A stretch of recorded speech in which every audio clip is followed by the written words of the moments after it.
Hey guys, welcome again to Passion Fresh, Passion for Real Estate. I'm your host, Cris Del Cid, alongside Nestor Gotay. We're licensed real estate agents in Virginia, Maryland, and the district. And this is episode 2 of season 3. And we're going to talk about the options for the sellers. If you have decided, you've found the right reasons to sell, we're going to tell you what options you have as far as selling your property. Now, but before we start, I want to ask you a question. Do we really need a real estate agent in order to sell your property? The answer to that is definitely no. And you're hearing it here first and live.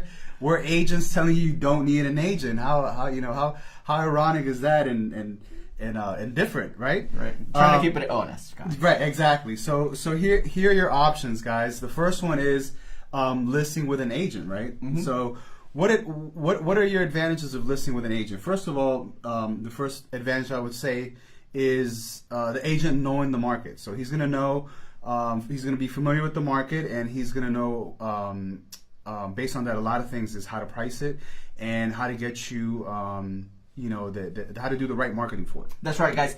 Also, and very important, I mean, the agent is going to be looking for your best interest. Now, you may think, what does that mean, right? So when you're talking about a contract, you're going to have a lot of contingencies in the contract. Let's put the price of the property on the side, but the condition of the property, right? So there are certain conditions that you have to meet in order to sell the property. If you're selling it to a first-time home buyer, for example, the buyer who's going to be buying your property is going to possibly want to do a home inspection, appraisal contingency, financing contingencies, things like that. The agent is going to be looking for your interest, right? So he's going to be looking for the best interest. It's going to protect you throughout the transaction, right? So from the start to closing. So that is very important. That there might be some technicalities in the contract that you may not understand. Some of the buyers only look for the price, but when it comes to the agents, we look for more than the price of the property. You may want to sell it fast. It may not sell fast, but it may sell the right way. So working for an agent has definitely good advantages. That's right. So from what I got from there is that they're going to help you price the property correctly, correct, as well, which falls into working for your best interest. But not just that, time. They're going to save you a lot of time. Very good point you brought up. A lot of time and also effort, guys. If you haven't been in a transaction yet, there's a lot of perception out there that, oh my God, agents make easy money. They just put a house on the market and it sells, and then that's it, and they collect their commission. There's tons of hours that go behind selling your home, from getting it ready to putting it on the market, and then putting on the market, then marketing, then negotiating your contract, setting up your appointments, making sure that buyer is good for it's the right fit. It's the right fit for your property. So that's a lot of things, and you only get this knowledge and this experience as the years go by and as you continue to study the market, right? And all of the markets are different. So you want to work with an agent that is knowledgeable in the market that your property is located, right? So you're going to be saving time, like you were saying. That is very, very, very, very important. Definitely. So I mean, there you have it. I mean, there's really good advantages to work with an agent. Now, if what you're looking for is just to save commission, you have the sell by owner. Right. FSBO, for sale by owner, FSBO. You guys might have seen it out there. Yep. It's a common term.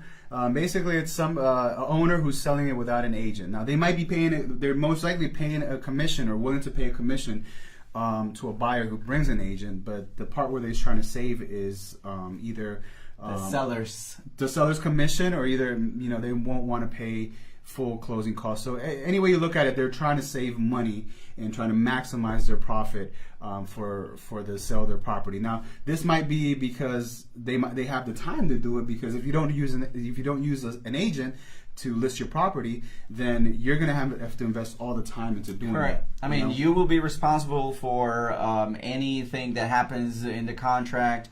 You have to look at the contingencies. You will have to make sure that all of the inspections go correct, and you're on your own from the start to the end.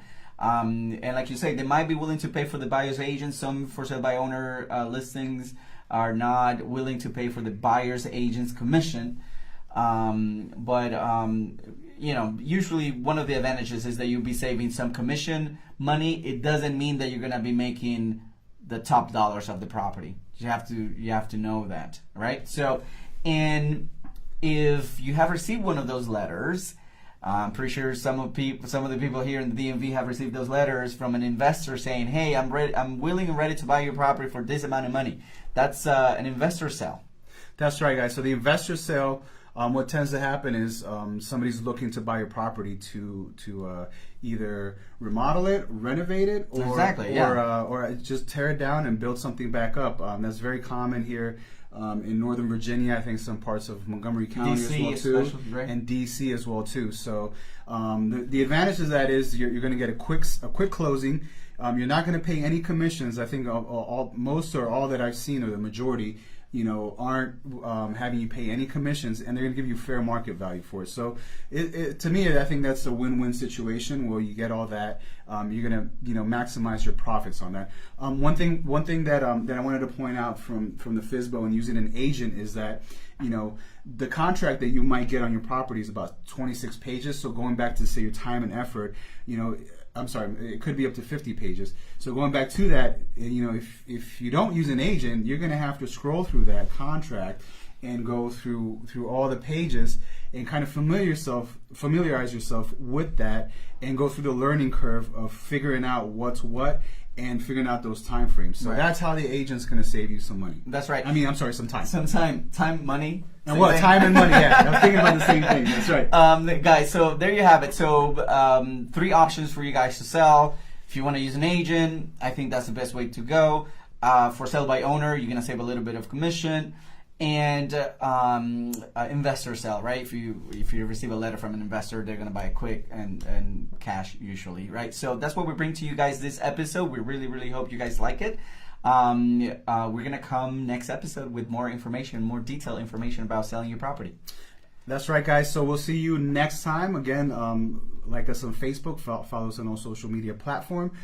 Please give us your feedback. Anything we need to do, we need to change. We'd really appreciate it. Till next time, this is Cris Del Cid signing off alongside Nestor Gotay. We're licensed real estate agents with Realty Concepts Group. Thank you, guys.